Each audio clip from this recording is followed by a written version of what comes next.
আমার সোনার বাংলা আমি তোমায় ভালোবাসি, এটা আমাদের স্বাধীনতার ৬৬ বছর আগের একটা গীত, যেটাকে আমরা জাতীয় সঙ্গীত হিসাবে পরিবেশন করছি, গাচ্ছি। এটাকে আমাদেরকে প্রায় 52 বছর যাবৎ আমাদেরকে চাপিয়ে দেওয়া হয়েছে বলা যায়। এই জাতীয় সঙ্গীত এটা আমাদের সংস্কৃতি, সভ্যতা, ঐতিহ্য, এটার ঐতিহ্যের প্রতিনিধিত্ব করতে পারে না। কারণ এটার পরতে পরতে রয়েছে, এই আমার সোনার বাংলা এই জাতীয় সঙ্গীতের পরতে পরতে রয়েছে দেশ ও স্বাধীনতার বিরোধ, আর এটাতে রয়েছে ধর্ম বিশ্বাসের বিরোধ, ইতিহাস ঐতিহ্যের বিরোধী এটা কবিতা, একটা গীত।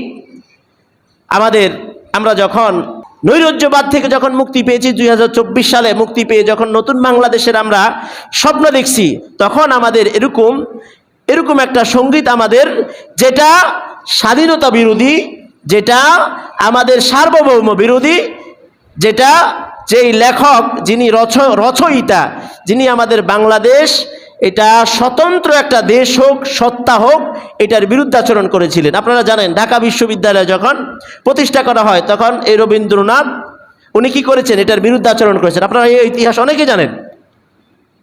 যেই কবিতার ভিতরে, যেই গীতের ভিতরে বাংলাদেশের নাম পর্যন্ত নেই, যেই গীতের ভিতরে স্বাধীনতার কোনো কথাই উল্লেখ নেই, যারা স্বাধীন করেছে, শহীদ হয়েছে, তাদেরও কোনো কথা উল্লেখ নাই, তাদের কোনো অবদানের কোনো কিছু উল্লেখ নাই, এটা আবার স্বাধীন দেশের জাতীয় সঙ্গীত হয় কিভাবে? এজন্য এমন একটি স্বাধীন দেশের জন্য সঙ্গীত প্রয়োজন, যেটা ধর্ম বর্ণ নির্বিশেষে সবার প্রতিনিধিত্ব করতে পারে। মানুষ, আমাদের বাংলাদেশের সত্তা, বাংলাদেশের জাতীয় সত্তা, বাংলাদেশের সভ্যতা, সংস্কৃতি, তাহাজিব, তামাদ্দুদ, ধর্মীয় অনুভূতি সব কিছুকে লালন করে, সব কিছুকে প্রতিনিধিত্ব করতে পারে, এরকম একটা জাতীয় সঙ্গীত আমাদের দেশের জন্য প্রয়োজন, যেটা 1905 সালে লিখেছে, যেটা আমাদের স্বাধীনতার ৬৬ বছর আগে। এটা আমাদের জন্য প্রয়োজন নয়।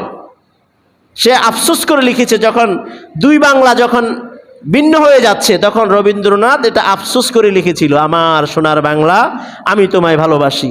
তার আফসোস ছিল এটা যেন ভিন্ন না হয়, আমাদের দেশটা যেন স্বাধীন না হয়।